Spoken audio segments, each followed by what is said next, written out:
Right guys, if you could move to page number 3 of your lecture notes. Now we'll look at some of the more aspects of income tax. We're still at chapter number 1, but if you could move to page number 3 of your lecture notes.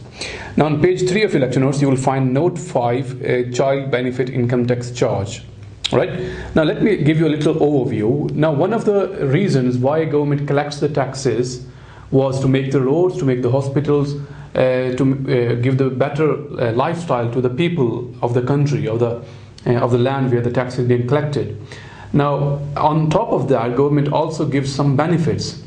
Why government gives benefits to the eligible people, to people who cannot work, people who are willing to work but cannot find a work, people who are homeless, people who are ill, people who cannot move because they are disabled, right? So there are different kinds of benefits which government provides. One of those benefits is child care. Now in the UK government pays you child benefit to take care of your child. If you have one child, they will give you some money so that you can look after your child, because you are not rich enough to pay to your child or to contribute towards the looking after your child.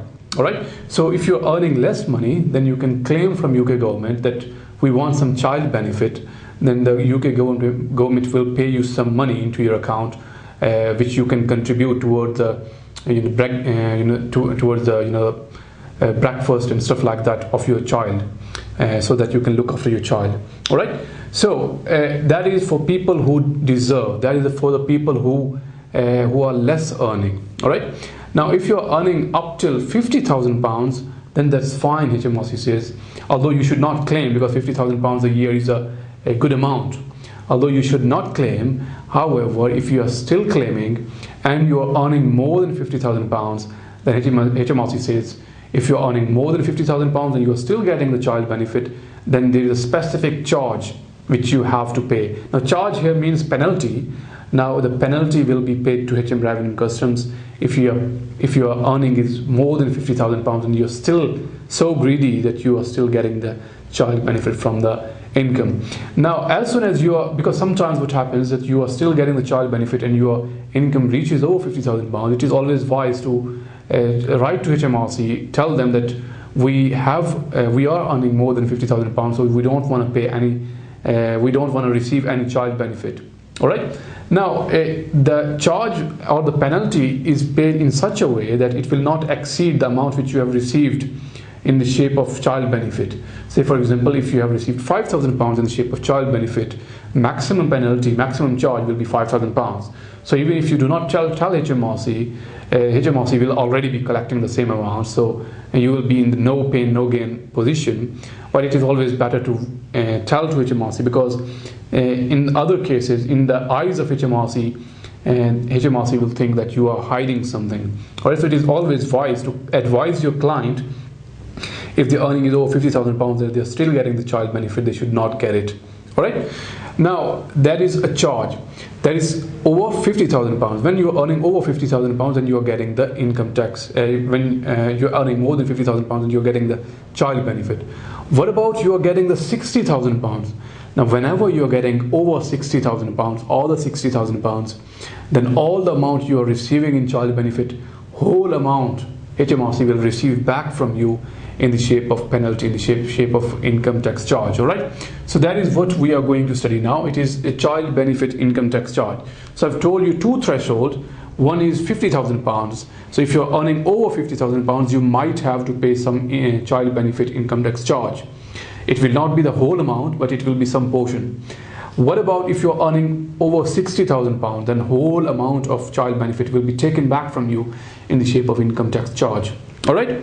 Now there is a certain formula to calculate the child benefit income tax charge if the income is between £50,000 and £60,000.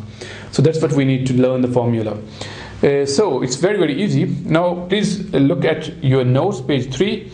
I've already shared the. I haven't. Let me see. Yeah, I've already shared the screen with you now. Now as you can see on your screen, page number 3, and it says a child benefit income tax charge. So an income tax charge has been introduced where a person receives child benefit and his adjusted net income exceeds £50,000. So if adjusted net income is between £50,000 and £60,000, then the income tax charge is calculated as follows. So we'll take the adjusted net income first. So what is adjusted net income? Please remind me, what is adjusted net income? So net income before personal allowance less personal pension contribution. All right. So that is adjusted net income. So adjusted net income less £50,000 over 100 multiplied by child benefit. Now child benefit will be given to us in the question, multiplied by 1%. All right. So basically, it is whatever amount is in excess of £50,000. For every 100 in excess of £50,000, there will be 1% charge. So in easy language, if you don't want to learn the formula, it is basically every £100 in excess of £50,000, you will have to pay 1% charge. So if your income is say for example £51,000 and you are still getting the child benefit charge, so you will have to pay 10%. All right, so 10%, because for every £100 in excess of £50,000, it is £51,000, so it is £1,000 in excess of £50,000. So for every £100 there is 1%, so for 1,000 there will be 10%. So 10% multiplied by child benefit. All right, now these things might be going over you, and we will do a question, then you will understand this thing better. All right, so for every £100 in excess of £50,000, there will be 1% child benefit charge. 1% of what? 1% of not salary, 1% of child benefit, which will be given to us in the question. It could be 5,000, 10,000, whatever. All right.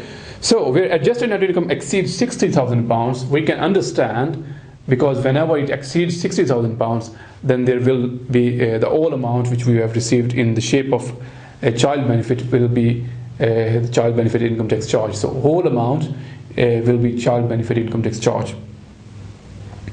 All right, so that was our child benefit income tax charge. Now could you please tell me that an individual who was getting £10,000 of child benefit, an individual who was getting £10,000 of the child benefit, and his earning was £55,000, how much would be the child benefit income tax charge? How much will be the child benefit income tax charge? So I'll repeat the question again. An individual who is earning £55,000 a year, he gets £10,000 of the child benefit. How much will be the income tax charge? So every 100 in excess of £50,000, how many hundreds are there in excess of £50,000? So it is extra £5,000, £5,000 divided by 100 in order to see how many hundreds are there. So £5,000 extra, which means 50%. So 50% of child benefit. Child benefit was £10,000, so £10,000 multiplied by 50% is equal to £5,000. So the child benefit income tax charge in this case will be £5,000. All right. Now I hope you have understood. If you haven't, just rewind this bit and listen to it again. I hope you will understand it, or do the question, then you will understand it in a better way.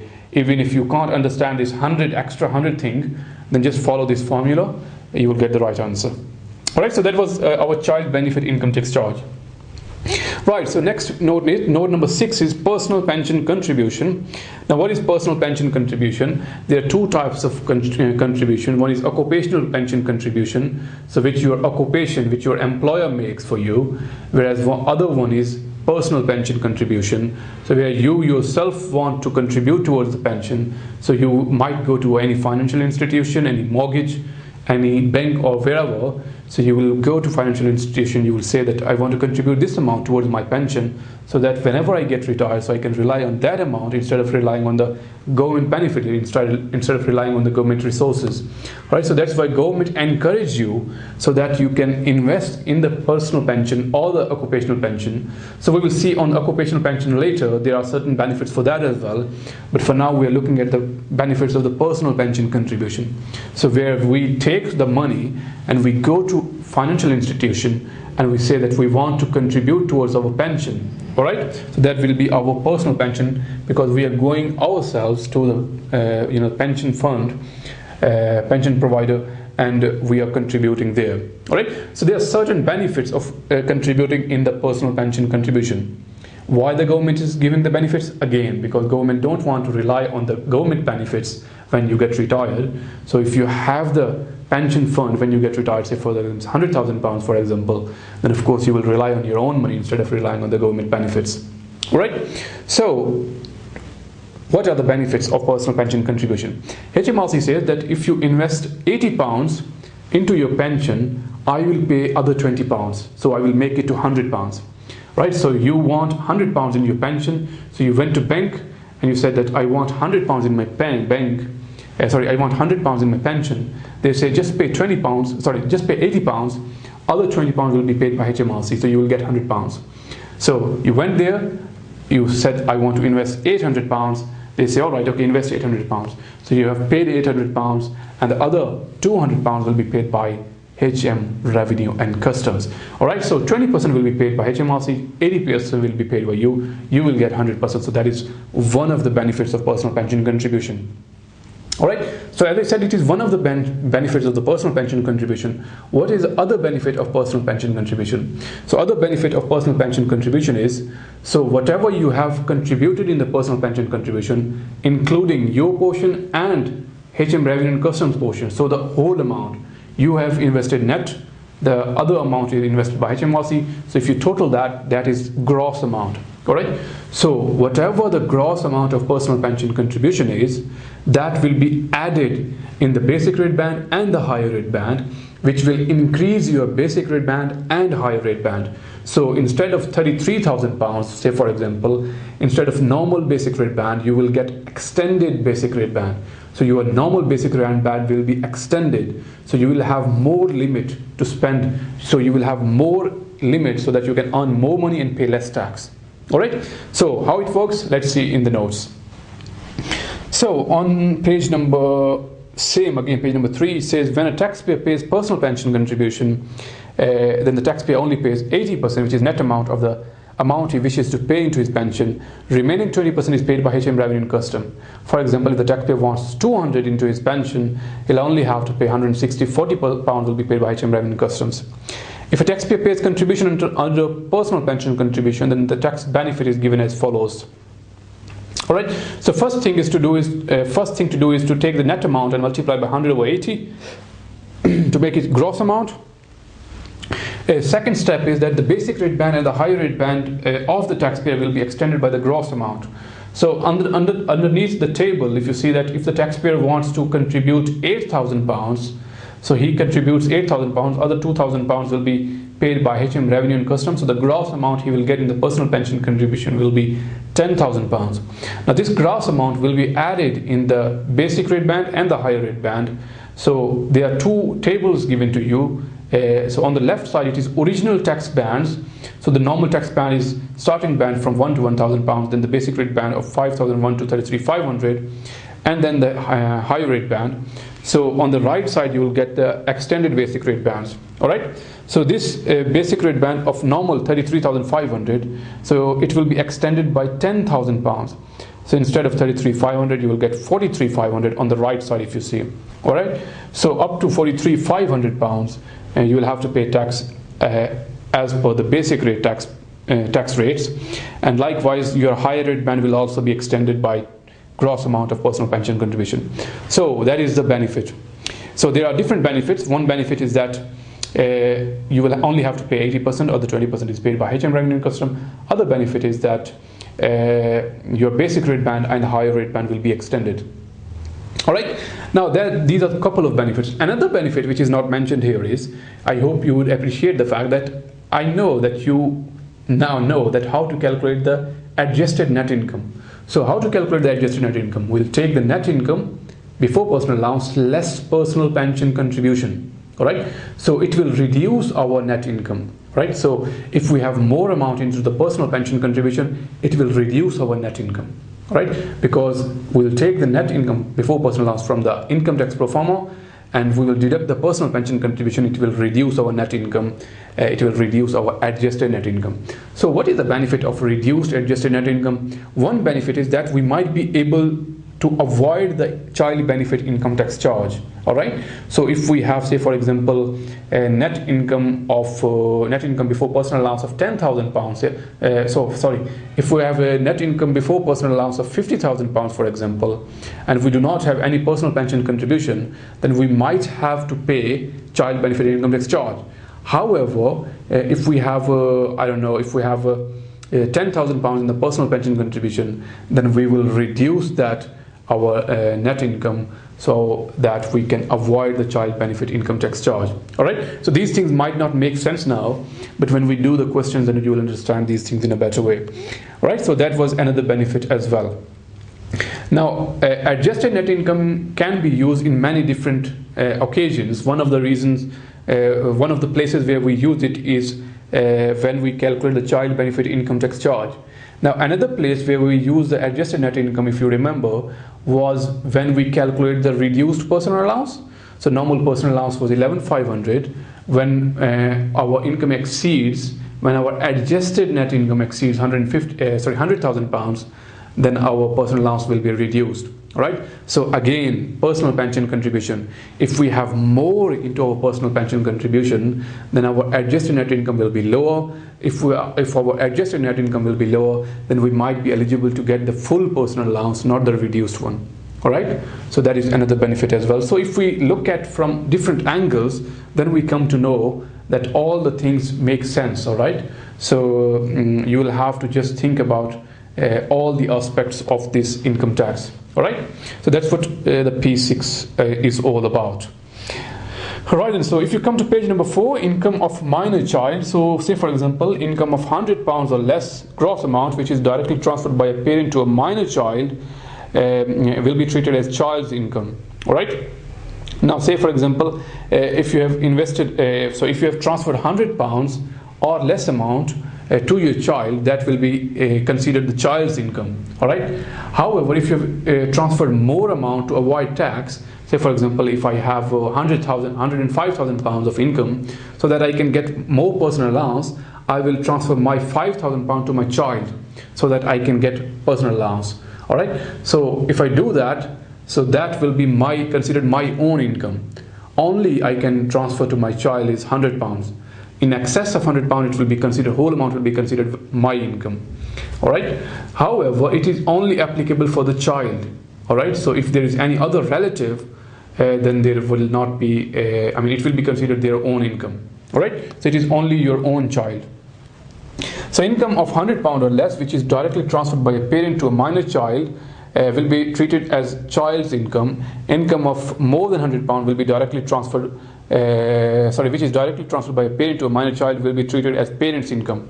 This only applies to parents and not to any other relatives. All right. So if you are a parent of a child, it only applies to you. So if you want to transfer to your cousin, say for example, then you can do so. It will not be considered your income, even if you want to transfer £20,000. However, in practical terms, you may not want to trust your child. Not your child. You may not want to trust your cousin whom you are sending the £20,000.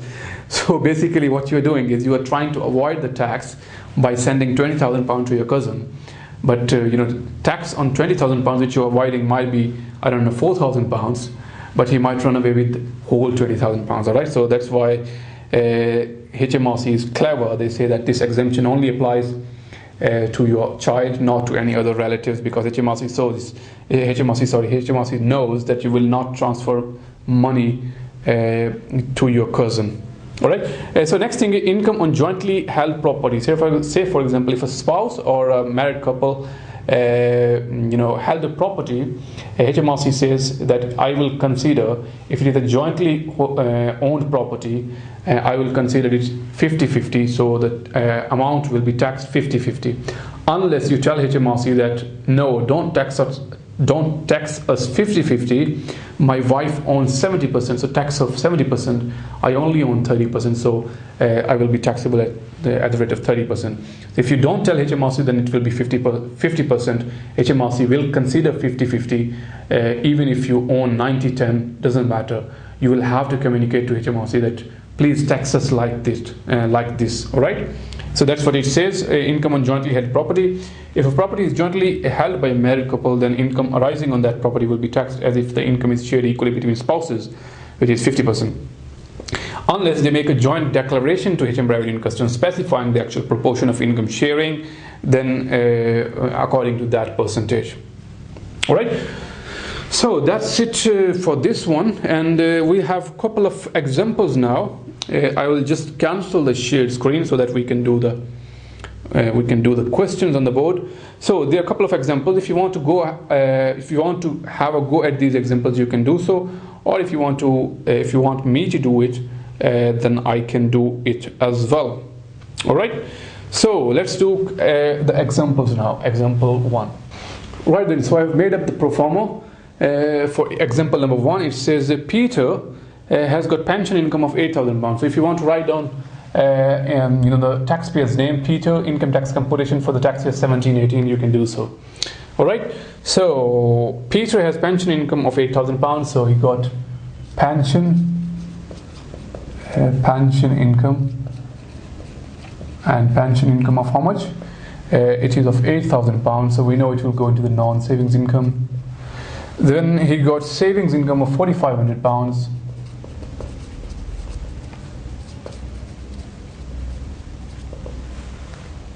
Savings will go into the savings. All right. And he got dividends of £9,000. So he got dividends as well. So he got dividends of £9,000. So if I want to make the total of it, it will go £8,000, £4,500, £9,000, which makes the total of how much? So that is £9,000. That is £4,500. That is £8,000, which makes the total of how much? So it's 17, 20, 21, 500. If I'm not wrong, please make sure you read the calculations if I might have done it wrong. Right. So that is 8, 4, 12, 500, 12, 22, 500, 21, 500. All right. So that's fine. All right.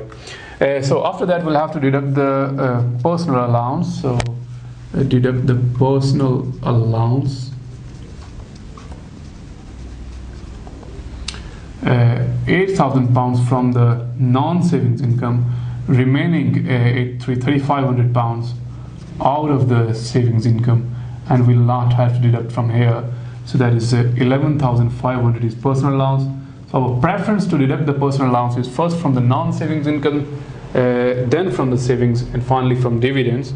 So because we only had non-savings income of £8,000, so that's why we've deducted £8,000 from the non-savings income, remaining personal allowance of 3,500 from the savings income. All right. So which will reduce the savings income of £1,000,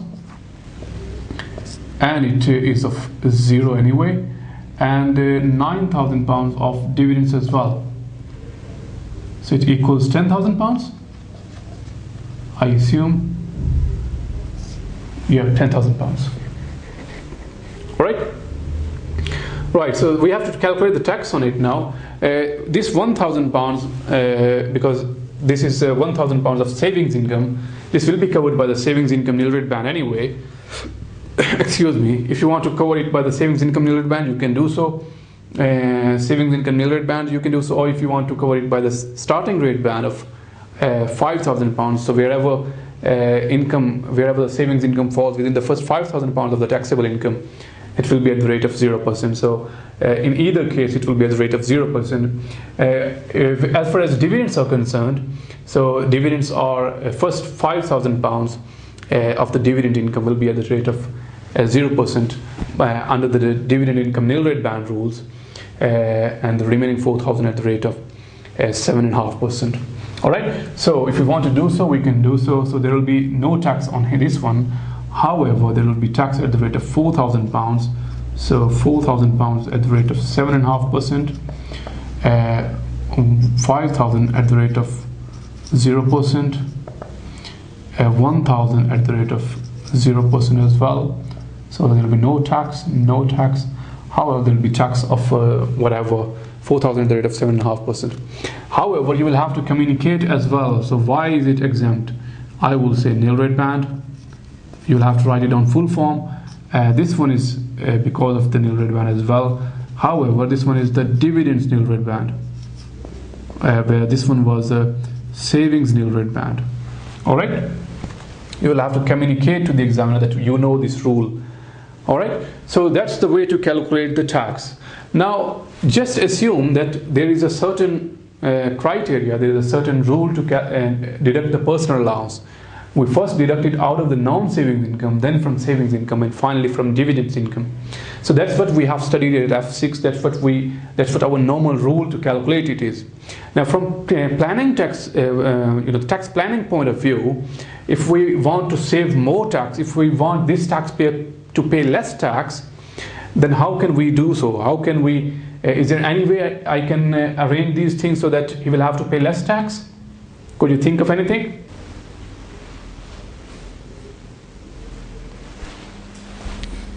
All right, so can we rearrange these things? Now I will just keep it like this one, so that we can know that how much the tax liability in the first case was.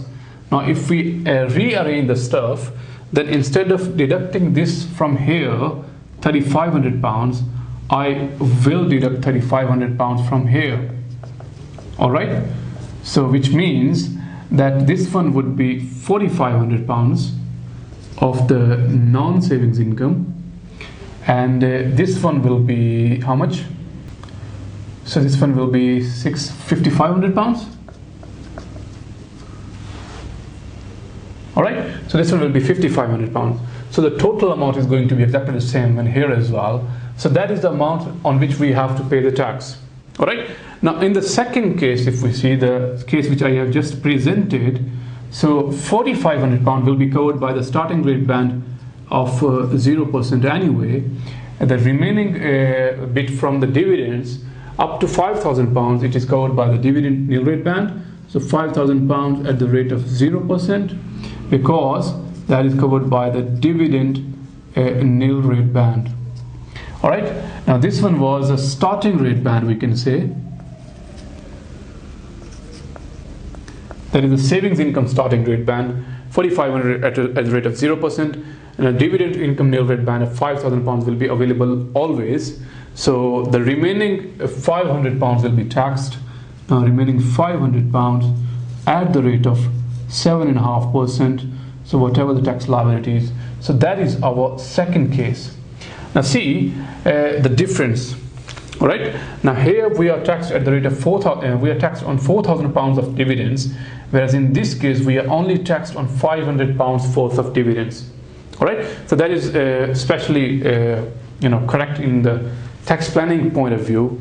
If you are advising a client, then this would be the better way. However, from exam point of view, just stick to that way of doing it. First from non-saving, then from savings, and finally from dividends. Practically speaking, this one is a better way as well. All right, especially from tax point of view, tax planning point of view. All right, so that was our example 1. Now if we see example 2 as well, so Mr. Alam has got pension income, savings income, and he hasn't got any dividend income, has he? No, he hasn't. So we'll list down, so non-savings income. All right, so I've listed down the sources of income: pension income and savings income. He only got a couple of sources of income. He's not too rich, is he? So let's see, how much is it?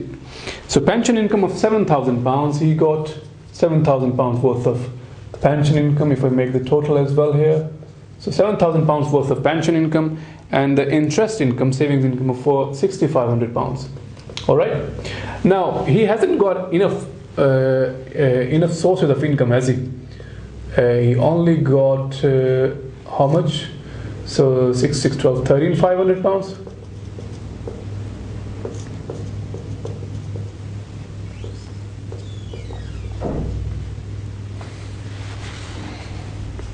So if I total that, so that is his total income, Mr. Alam.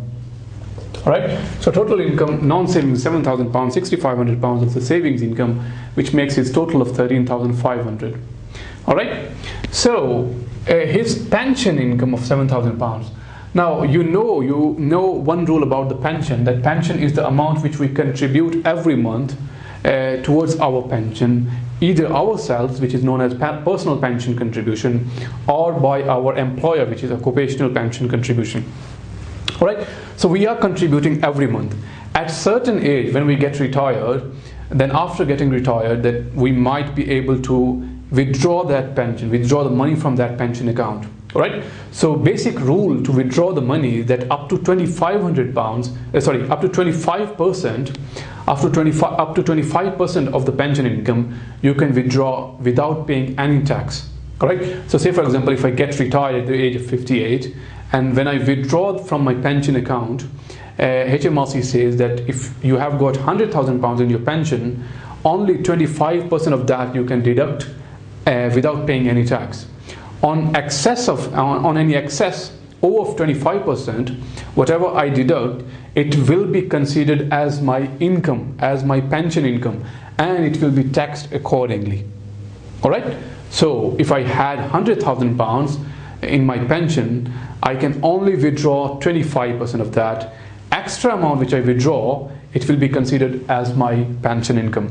So basically Mr. Alam had some pension in his account, so he has already withdrawn 25% of his pension tax-free. Now he is withdrawing the extra amount which will be taxed according to his tax paying bands. Alright, so that is the amount, that is the pension income of £7,000. So that's what he has withdrawn from his pension in excess of 25%. Alright, so that's why he is being taxed here. So the amount which he has withdrawn within the 25%, that will not be shown here.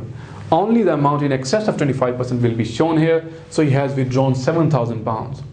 He still got some money in his pension and he can withdraw as well. Basically he needs as well. But what he is doing is he only withdrew £7,000 just in case he will not have to pay any tax. Alright, he was worried that if I withdraw more amount, I will have to pay some tax on it. I don't want to pay any tax. So that's why I withdrew that much, so that my total income will be within personal allowance. Alright, so although he is exceeding the personal allowance, but he will get some exemptions anyway. So basically what I mean to say is that Mr. Alam already consumed the 25%. Now he's getting the excess amount. He can withdraw from his pension extra amount as well, and he needs as well. He only withdrew £7,000 because he don't want to pay any tax at all. Alright, now we will calculate his tax liability according to this, according to these sources of income. And another question is, first calculate the tax liability according to this information. Alright, now after calculating the tax liability according to this information, could you please also tell me that if Mr. Alam wants to withdraw from his pension extra amount over £7,000, how much extra amount he can withdraw before he pays any tax at all? Can he withdraw any extra amount? We'll have to see. So if you want to do it yourself, just pause the video. If you want to see me do this question, then you can do so as well. I would, like before, I will always say to my student, just do it yourself, then watch me do it. Alright, so deduct the personal allowance. So we'll deduct the personal allowance. £7,000 out of the non-savings income. So £4,500 out of the savings income, which makes the total of 11,500. So 11,500 total, which makes the remaining amount how much? £2,000 of the remaining amount. £2,000 here. We ain't got anything here, so that is the taxable amount. Alright, so that is the £2,000 on which you have to pay tax. Now this £2,000 will be covered by the starting rate ban anyway, right? So this £2,000, so £2,000 at the rate of 0%. Why? Because it was covered by the starting rate band. Because it was covered by the starting rate band, so that's why he will not have to pay any tax up until £2,000. Alright, now the second requirement, second questions which I put against you, that question was about how much extra money he can withdraw from his pension before he pays any tax at all. Alright, so how much extra money he can withdraw? Now we know that out of the first £2,000 is taxed at the rate of 0%. Now we know that extra £3,000 of the starting rate band is being wasted, isn't it? So extra £3,000 of the starting rate band is being wasted, and £1,000 another of the nil rate band of the savings income is also being wasted. All right. So how much is being wasted? So £3,000 of the starting rate band is being wasted, plus £1,000 of the nil rate band is being wasted as well. So basically, I would say the £4,000 is being wasted, so he can withdraw extra £4,000 of his pension before he pays any tax at all. All right. So if we rearrange the information, if we say instead of £7,000, he withdraw £11,000, how much tax he would pay? I would say he will not have to pay any tax at all. All right. So let's see if he will have to pay any tax or not. Now, if you want to do it in a separate pro forma, you can do so. I will just make it in this pro forma. So instead of £7,000, he got how much? I say £11,000.